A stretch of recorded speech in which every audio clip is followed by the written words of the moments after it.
কখনো কখনো আপনার পরিকল্পনা এবং আল্লাহর পরিকল্পনা একই রকম হয়। মাঝে মাঝে যেমন কখনো আপনি ইচ্ছা করলেন কোথাও যাওয়ার, আর আল্লাহ আপনাকে সেখানে যাওয়ার সুযোগ করে দিলেন।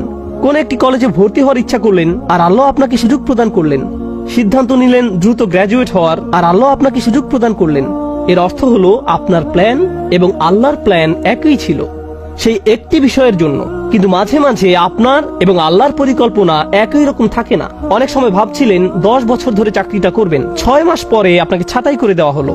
কোন একটা ভার্সিটিতে ভর্তি হওয়ার আবেদন করলেন, আপনার সবকিছুই ছিল সেরা, কিন্তু তবুও চান্স পেলেন না। অন্যদিকে আপনার চেয়ে অনেক কম যোগ্যতা সম্পন্ন বহু ছেলে মেয়ে চান্স পেয়ে গেল। অনেক সময় আপনার এবং আল্লাহর পরিকল্পনা একই রকম থাকে না। এই আয়াতগুলো শিক্ষা দিচ্ছে সব সময় সবকিছু আমার পরিকল্পনা অনুযায়ী কাজ করবে না। তবুও আমাকে পরিকল্পনা করে যেতে হবে, তবুও আমাকে চেষ্টা করে যেতে হবে। কিন্তু দিন শেষে আল্লাহ সিদ্ধান্ত নিবেন পরিকল্পনাটি বাস্তবায়িত হবে কি হবে না। আযকুর রাব্বাকা ইযা নাসিত। এরপর আসছে এই আয়াতের সবচেয়ে শক্তিশালী অংশ। আমি এর উপর অতিরিক্ত কিছু সময় ব্যয় করতে চাই। এটা আসলেই সমগ্র কোরআনের অন্যতম সুন্দর একটি শিক্ষা। যদি একজন মুসলিম এটা বুঝতে পারে, তার জীবনটা সহজ হয়ে যাবে। ওয়াকুল আসা আইয়াহদিয়ানি রব্বি লিআকরাবা মিন হাযা রাশাদা। এই শব্দগুলো হলো একটি দোয়া। দুয়ার চেয়েও এটা আশায় পরিপূর্ণ একটি বিবৃতি। চলুন এই দৃষ্টিকোণ থেকে এর সাথে পরিচিত হই। আপনি ভবিষ্যৎ নিয়ে চিন্তা করছেন, শুধু আশা শব্দটি ব্যবহৃত হওয়ার দরুন তারাজ্জি, আরবিতে যাকে বলা হয় হরফুত তারাজ্জি বা ফিআলুত তারাজ্জি, এমন ক্রিয়াপদ যা আশা প্রকাশে ব্যবহার করা হয়। আল্লাহ আমাদের এই আয়াতে শেখাচ্ছেন মুসলিমকে অবশ্যই ভবিষ্যতের ব্যাপারে আশাবাদী হতে হবে। কোরআনের প্রতি আমাদের ঈমান ভবিষ্যতের ব্যাপারে আমাদেরকে আশাবাদী করে তোলে। আমি পরোয়া করি না খবরে কি আসে, আমি পরোয়া করি না গতকাল কি ঘটেছে, এর আগের দিন কি ঘটেছে। আমি মুসলমানদের এমন গ্রুপের অন্তর্ভুক্ত হব না যারা বসে বসে বলে উম্মার পরিস্থিতি দিন দিন শুধু খারাপ থেকে আরো খারাপ হচ্ছে, ও আল্লাহ, আর সামনের পরিস্থিতি শুধু আরো খারাপ হবে, সামনে আরেকটা ট্র্যাজেডি আসছে, আমি গ্যারান্টি দিচ্ছি, দেখো কি ঘটে। তুমি মনে করেছো 9/11 খারাপ ছিল? কিছুই না, ওটা আসলে কিছুই না। ও মাই গড, দেখো এখন উম্মার কি অবস্থা হয়, এবং দেখো তারপর কি হয়। এই মনোভাব সরাসরি কোরআনের আয়াতটির বিরোধী, শুধু আশা শব্দটির কারণে। আপনার তো এই আশায় বুক বাঁধার কথা যে আল্লাহ পরিস্থিতি উন্নত করে দিবেন আপনার নিজের জন্য, চারপাশের মানুষের জন্য, মানবতার জন্য। আপনার তো এই দৃষ্টিভঙ্গি থাকার কথা। তারপর তিনি বলেন, আর নিজের ভবিষ্যতের ব্যাপারে কি বলবেন? আসা আন ইয়াহদিয়ানি রব্বি, সম্ভবত আমার রব আমাকে পথ দেখাবেন। নিজের ভবিষ্যতের জন্য সবচেয়ে আশাবাদী কোন জিনিসটি আপনি পেতে পারেন? সবাই ভালো চাকরি চায়, ভালো অর্থনৈতিক অবস্থা চায়, ভালো পারিবারিক অবস্থা চায়, সুস্বাস্থ্য চায়। আমরা এগুলো সব চাই, কিন্তু জানেন সবচেয়ে মৌলিক যে জিনিসটি আমার আপনার প্রয়োজন, যা অক্সিজেনের চেয়েও বেশি মূল্যবান, তা হলো আল্লাহর হেদায়েত। একবার এটা পেয়ে গেলে সবকিছু ঠিক হয়ে যাবে, কিন্তু হেদায়েত না পেলে আপনার আসলে কিছুই নেই। এই আয়াত আশাবাদী করে তোলে যে আল্লাহ আমাকে পথ দেখাবেন। আসা আইয়াহদিয়ানি রব্বি, আমার প্রভু আমাকে পথ নির্দেশনা দান করবেন, তিনি আমাকে ভুলে যাবেন না। ভবিষ্যতের জন্য ওয়াদা দেওয়ার সময় আমি তার স্মরণ করব, তাহলে তিনিও ভবিষ্যতে আমাকে স্মরণ করবেন। ইনশাআল্লাহ বলার মাধ্যমে আমি তাকে স্মরণ করলাম, যখন ভবিষ্যতের কথা আসে তিনিও আমাকে স্মরণ করবেন। ফাযকুরুনি আযকুরকুম, সুতরাং তোমরা আমাকে স্মরণ করো, আমিও তোমাদের স্মরণ করব। এখন আল্লাহ আপনাকে হেদায়েতের গ্যারান্টি দিচ্ছেন। আবার বলছি, এখানে মুসলমানদের বোঝার জন্য খুবই গুরুত্বপূর্ণ একটি ব্যাপার রয়েছে। সারা পৃথিবী জুড়ে বহু মানুষের মাঝে, আল্লাহুল আযীম, এই গ্রহের যেই প্রান্তে যান না কেন, মানুষের একই ধরনের বিভ্রান্তি, একই প্রশ্ন বারবার। আর সবচেয়ে কমন যেই প্রশ্নটি আমি শুনি, মানুষ বলে ইসলামের এত বেশি দলমত রয়েছে, কোরআনের ব্যাখ্যায় এত বেশি ভিডিও পাওয়া যায়, বা হাদিসের ব্যাখ্যায় কেউ এটা বিশ্বাস করে, কেউ ওটা বিশ্বাস করে। এই হুজুর অমুক ফতোয়া দেয়, ওই হুজুর তমুক ফতোয়া দেয়, আমি কি এই হুজুরকে মানবো নাকি ওই হুজুরকে মানবো? কেউ বলে এটা হালাল, কেউ বলে এটা হারাম, কিছুই জানি না, সবকিছুই বিভ্রান্তিকর। এত বেশি দল, আমি কিভাবে হেদায়েত পাবো? কিভাবে আমি জানবো যে আমি সঠিক বিষয়টা অনুসরণ করছি? কিভাবে জানবো? আমার পক্ষে তো এত বেশি তথ্য প্রসেস করা সম্ভব নয়। আর আমি এর সাথে একমত। আমরা এখন মাত্রাতিরিক্ত তথ্যের যুগে বাস করছি। প্রতিনিয়ত এত বেশি মত আর পথের সাথে পরিচিত হচ্ছি, এমনকি ইসলামের ভেতরেও। এই হলের ভেতরে বসা শ্রোতাদের দিকে লক্ষ্য করুন, যদিও আমরা একই এলাকার, আপনি যেভাবে ইসলাম শিখেছেন তা আপনার পাশের জন থেকে খুবই আলাদা। যেসব শিক্ষক আপনি পেয়েছেন, যেসব মানুষের সঙ্গ লাভ করেছেন, যে স্কুলগুলোতে শিখেছেন, তা আপনার পাশের জনের থেকে একেবারেই ভিন্ন। তাই কোনো ব্যক্তি সহজে বিভ্রান্ত হয়ে পড়তে পারে যে কিভাবে আমি বুঝবো যে আমি সঠিক ইসলাম অনুসরণ করছি। আর এই আয়াত হলো তার জবাব। আমি কারো হেদায়েতের নিশ্চয়তা দিতে পারি না, ইউটিউব কারো হেদায়েতের নিশ্চয়তা দিতে পারে না, গুগল কারো হেদায়েতের গ্যারান্টি দিতে পারে না, এবং কোনো মানুষও হেদায়েতের নিশ্চয়তা দেয় না। এটা আমাদের আশা যে স্বয়ং আল্লাহ আমাকে ব্যক্তিগতভাবে হিদায়েত দিবেন। হেদায়েত অন্য কোথাও থেকে আসতে পারে না। আপনার কাছে কোনো তথ্য না থাকতে পারে, অথবা আপনি তথ্যের সাগরে ডুবে থাকতে পারেন, এটা কোনো ব্যাপার না। আল্লাহ আপনাকে কতটা হেদায়েত দিবেন তা নির্ভর করে আপনি কতটা হেদায়েত চান তার উপর, অন্য কারো কাছে নয়।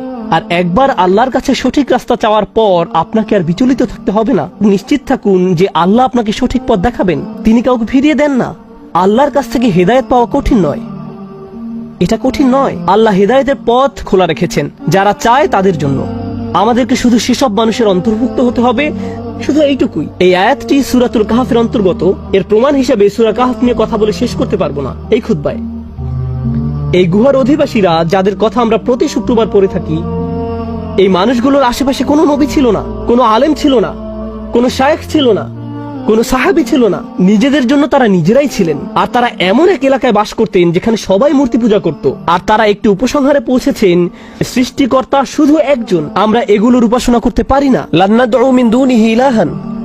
আর এতটুকুর কারণেই আল্লাহ তাদেরকে হিদায়াত দিলেন।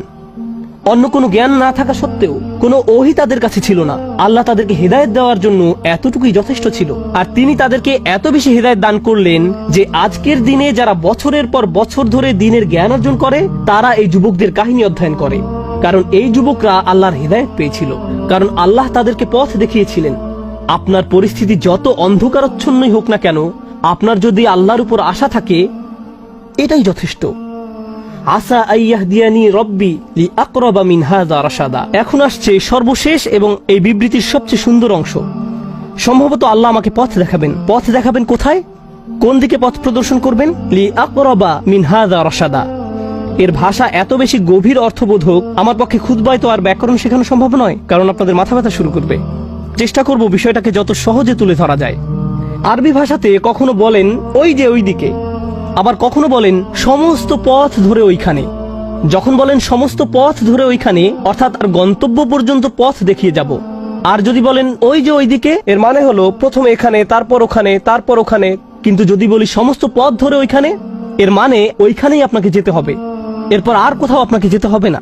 যখন লাম ব্যবহার করা হয়, আসা আইয়াহদিয়ানি রব্বি লি আকরাবা, এই লাম ইঙ্গিত করে এটা হলো আল মুনতাহা।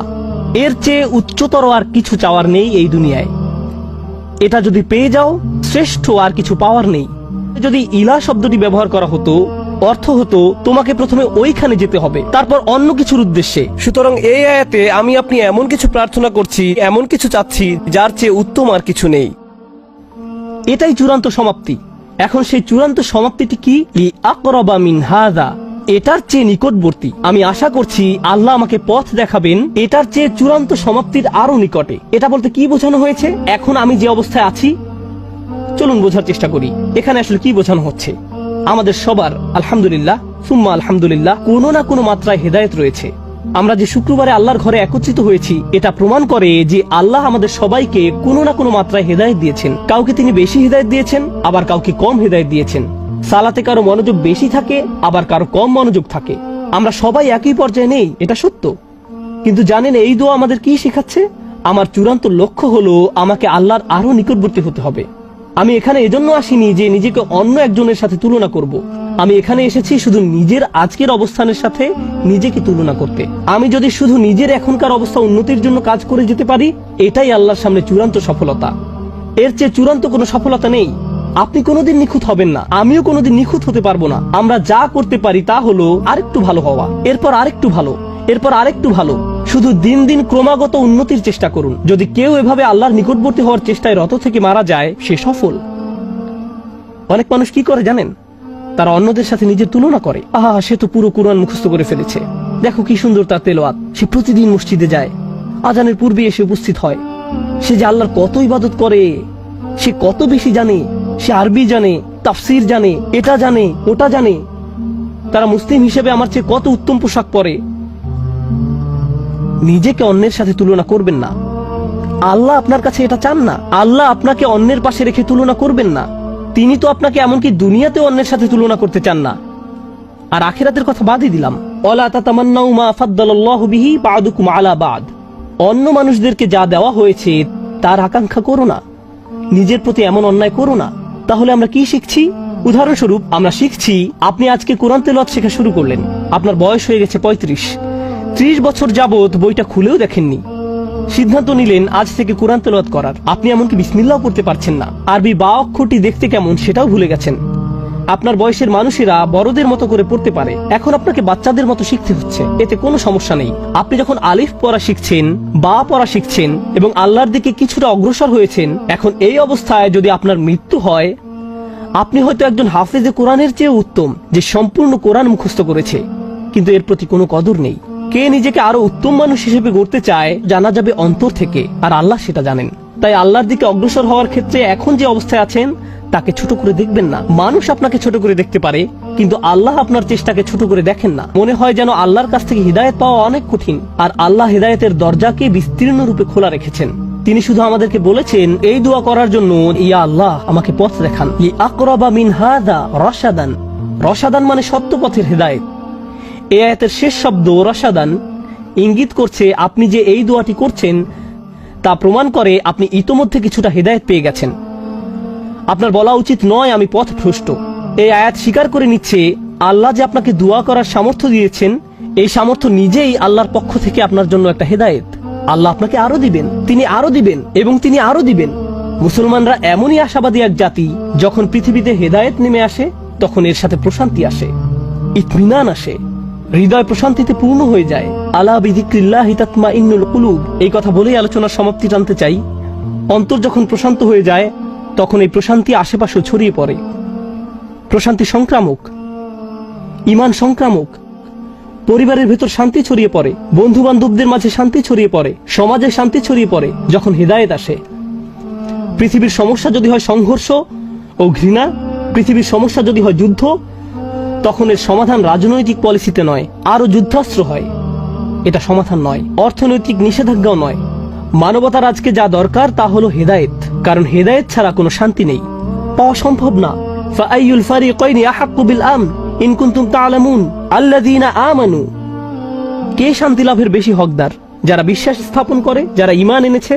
ঠিক এটাই আমরা আল্লাহ আজ্জা জাল্লার কাছে প্রার্থনা করছি। যখন আপনি এবং আমি এই দুনিয়াতে শান্তির জন্য দোয়া করি, মুসলিম দেশগুলোতে শান্তির জন্য দোয়া করি, তখন আসলে আমরা সরাসরি আল্লাহর কাছে দোয়া করছি আমাদের নিজেদের জন্য এবং আমাদের চারপাশের দুনিয়ার জন্য আরো বেশি হিদায়াত। আল্লাহ আজ্জা জাল্লা আমাদের সবার হিদায়াত বাড়িয়ে দিন এবং আমাদেরকে সেসব মানুষের অন্তর্ভুক্ত করুন যারা তাদের ভবিষ্যতের ব্যাপারে আশাবাদী, সন্তানদের ভবিষ্যতের ব্যাপারে, উম্মার ভবিষ্যতের ব্যাপারে এবং সমগ্র বিশ্বের ব্যাপারে আমাদেরকেই চিন্তা করতে হবে। শুধু আমাদের উম্মার জন্য নয়, গোটা দুনিয়ার জন্য।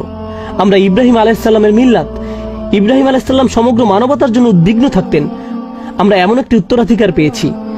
আল্লাহ আজ্জা ওয়া জাল্লা আমাদেরকে তেমন মানুষে পরিণত করুন, আমাদের ভবিষ্যৎ প্রজন্মকে এমন করে গড়ে তুলুন যারা কোরআন সুন্নাহর আলোকে জীবনযাপনের জলজান্ত উদাহরণ হবে। বারাকাল্লাহু লি ওয়া লাকুম। আসসালামু আলাইকুম ওয়া রাহমাতুল্লাহি ওয়া বারাকাতুহু।